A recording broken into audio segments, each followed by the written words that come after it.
The beige book landed today. That's the Federal Reserve's 8 times a year look at the American economy broken down by region. The full title is Summary of Commentary on Current Economic Conditions, which is about as boring as it sounds. Far more interesting, though, is the history of how the beige book came to be. Vinya Applebaum covers the Fed for the New York Times. Vinya, it's good to have you with us. Great to be with you. The Fed starts creating this book in 1970, you write this morning. Why?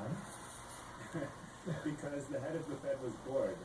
He basically was tired of listening to the regional reserve presidents show up at meetings and read long prepared speeches about how things were going in California and Kansas City and Chicago, and he basically said, enough.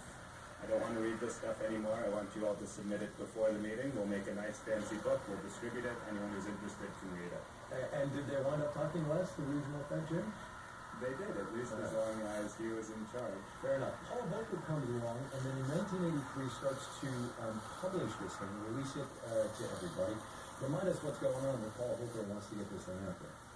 Well, Volcker has a problem. He's engaged in this big war on inflation, trying to drive inflation down. It's making people unhappy. Unemployment is high. The economy is not doing that well. Congress is breathing down his neck.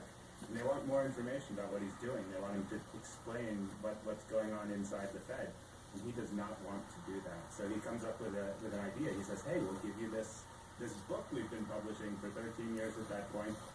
You can have it. Maybe you'll like to read it. No one around here reads it, but, it's all yours. How is it generally received amongst Fed watchers now? Well, the amazing thing is how much attention gets paid to it.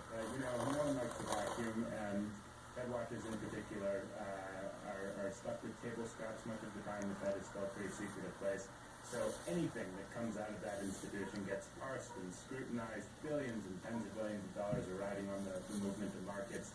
And so this thing gets a lot of attention. People count the number of words in it. They count the number of times it says weather or economy or cars or houses. They're desperate to find meaning somewhere inside the beige book.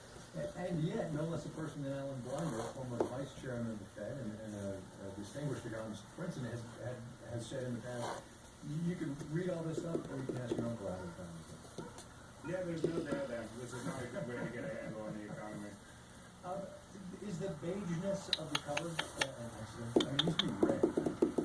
Yeah, it's not an accident at all. The Fed actually gave it a beige cover to make the point that it was pretty boring.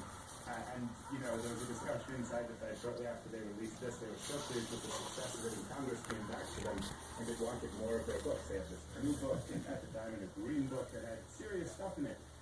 And there was a discussion inside the Fed about changing the covers of those books to beige as well to get Congress off their case. Is there no merit, though, just to sort of a closer examination of the U.S. economy by region?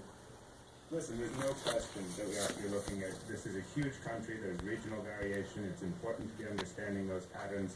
It's a question of how